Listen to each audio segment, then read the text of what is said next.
அனைவருக்கும் வணக்கம். பண்ணாரியம்மன் ஆஸ்ட்ரோ தளத்தின் வாயிலாக உங்களை தொடர்பு கொள்வதில் மகிழ்ச்சி. இந்த பதிவில் குரு பகவான் வக்ரம் அடைகிறதுனால ரிஷபராசிக்கு என்னென்ன மாற்றங்களை தரப்போறாருங்கிறத விரிவாக பார்க்கலாங்க. ரிஷபராசியை பொறுத்த வரைக்கும் 8வது ஸ்தானத்துக்கும் 11வது ஸ்தானத்துக்கும் அதிபதியான குரு பகவான் ரிஷபராசியிலேயே சஞ்சரிக்கிறாருங்க. ராசியிலேயே குரு இருக்கிறத ஜென்ம குருன்னு நம்ம சொல்லுவோங்க. ரிஷபராசியில் இருக்கிற குரு பகவான் வக்ரம் பெற போறாருங்க. குரு பகவானோட வக்ர சஞ்சாரமானது புரட்டாசி 23ஆம் தேதி ஆரம்பிக்குதுங்க. கிட்டத்தட்ட 4 மாதம் வக்ரகதியிலேயே குரு பகவான் சஞ்சரிப்பாருங்க. தை 22ஆம் தேதி வக்ர நிவர்த்தி அடைவாருங்க. ஆங்கில தேதிகளில் அக்டோபர் 9ஆம் தேதி குரு பகவான் வக்ரம் பெறுவாருங்க. 2025 பிப்ரவரி மாதம் 4ஆம் தேதி வக்ர நிவர்த்தி அடைவாருங்க.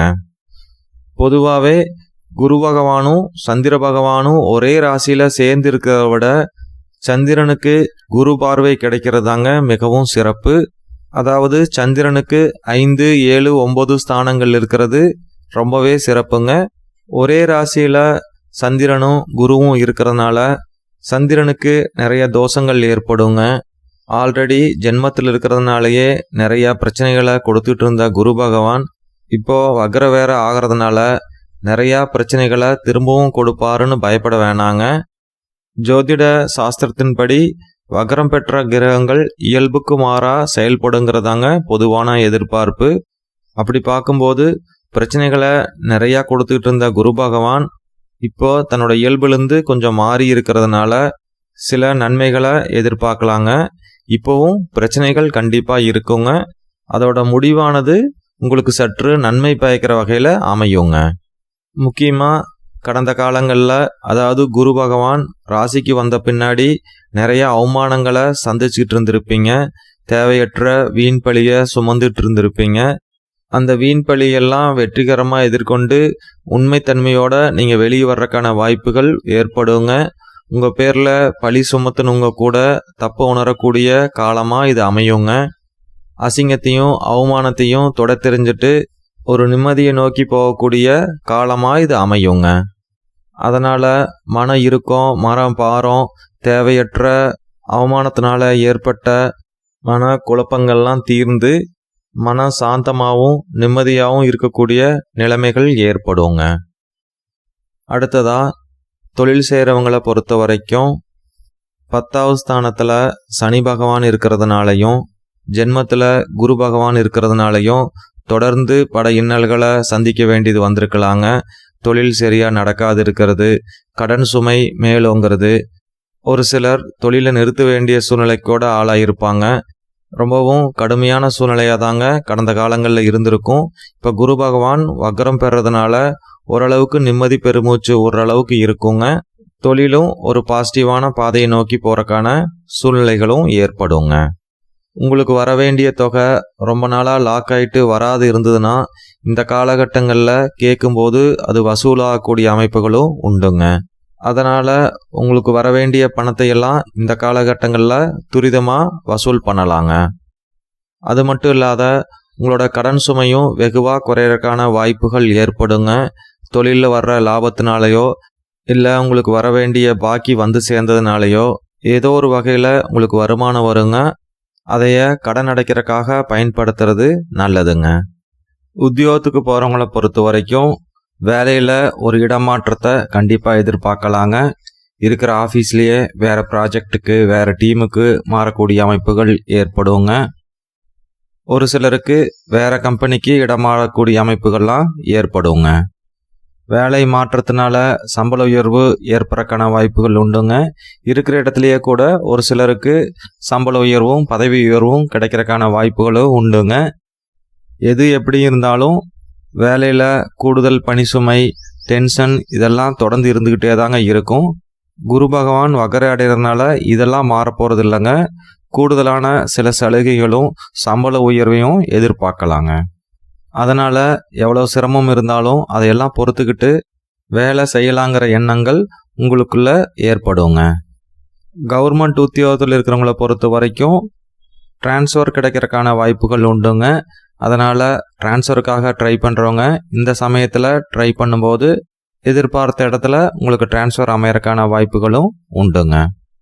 இருக்கிற இடத்தையோ இல்லை வீட்டையோ விற்றுட்டு வேறு இடத்துல நல்ல இடம் வாங்கலான்னு பிளான் பண்ணிட்டு இருந்தவங்களுக்கு இந்த சமயம் அதுக்கு உகந்ததாக இருக்குங்க. நீங்கள் எதிர்பார்த்த விலைக்கு உங்களோட ப்ராப்பர்ட்டி விற்றுட்டு நல்ல ப்ராப்பர்ட்டி வாங்கக்கூடிய அமைப்புகள் ஏற்படுங்க. பொதுவாகவே இந்த காலகட்டங்களில் இருக்கிற இடத்துல இருந்து இன்னொரு புதிய சூழலுக்கு புதிய இடத்துக்கு மாறுதல் ஆகக்கூடிய அமைப்புகளே அதிகமாக இருக்குங்க. உங்களோட ஜனனகால ஜாதகத்தில் யாருக்கெல்லாம் குரு வக்ரமாக இருக்கோ அவங்களுக்கெல்லாம் இந்த சமயத்தில் கூடுதலான நன்மைகள் கிடைக்குங்க. பொதுவாகவே பிறந்த கால ஜாதகத்தில் குரு வக்ரமாக இருக்கிறவங்களுக்கு எந்த நல்லதும் சீக்கிரத்தில் நடந்துடாதுங்க. எந்த ஒரு நல்ல காரியமே முதல்ல கஷ்டத்தை கொடுத்துட்டு பிற்பாடு தாங்க நடக்கும். அவங்களுக்கு எல்லாமே கோச்சாரத்தில் குரு வக்ரமாக இருக்கிற இந்த காலகட்டங்களில் அதிக செல்வாக்கும் வருமானமும் சமூகத்தில் நன்மதிப்பும் ஏற்படுங்க. கார்த்திகை நட்சத்திரத்தில் பிறந்த ரிஷபராசிக்காரங்களுக்கு பூமியினால் நிறைய ஆதாயங்கள் உண்டுங்க. ரியல் எஸ்டேட் போன்ற தொழில் செய்கிறவங்களுக்கு இந்த காலகட்டங்களில் அதிக வருமானத்தை எதிர்பார்க்கலாங்க. அது மட்டும் இல்லாத தாயார் வகையிலையும் தாயார் சொந்தங்கள் வகையிலையும் நிறையா ஆதரவு பொருளாதார உதவிகளும் கிடைக்கிறக்கான வாய்ப்புகளும் உண்டுங்க. ரோகிணி நட்சத்திரத்தில் பிறந்த ரிஷபராசி நண்பர்களுக்கு இந்த காலகட்டங்களில் ஆன்மீக நாட்டம் அதிகரிக்குங்க. பக்தி மார்க்கத்தில் செல்லாங்கிற எண்ணங்கள் உருவெடுக்குங்க.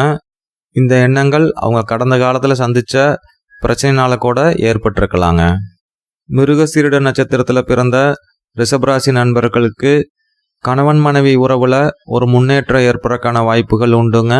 கடந்த காலங்களில் சண்டை போட்டு பிரிஞ்சு இருந்தவங்க கூட இந்த சமயத்தில் பிரச்சனையெல்லாம் கொஞ்சம் கொஞ்சமாக மறந்து பேசி புரிஞ்சுக்கிட்டு சமாதானம் ஆகக்கூடிய அமைப்புகள்லாம் கூட ஏற்படுங்க. மொத்தத்தில் ரிஷபராசி நண்பர்களுக்கு குரு பகவான் வக்ர அடைகிறதுனால பிரச்சனைகள் எவ்வளவு இருந்தாலும் கூடவே சில நன்மைகளும் கிடைக்கிறக்கான வாய்ப்புகள் உண்டுங்க. அதனால் மனம் தளராத தொடர்ந்து பாசிட்டிவாக அப்ரோச் பண்ணும்போது பாசிட்டிவான ரிசல்ட் கிடைக்குங்க. குரு வக்ரத்தை பற்றி சிறு விளக்கத்தை கொடுத்துட்டு இந்த பதிவை முடிச்சுக்கலாங்க.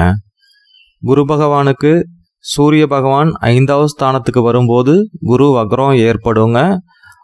7வது ஸ்தானத்துக்கு சூரிய பகவான் போகும்போது அதிவக்ரமாக மாறுங்க.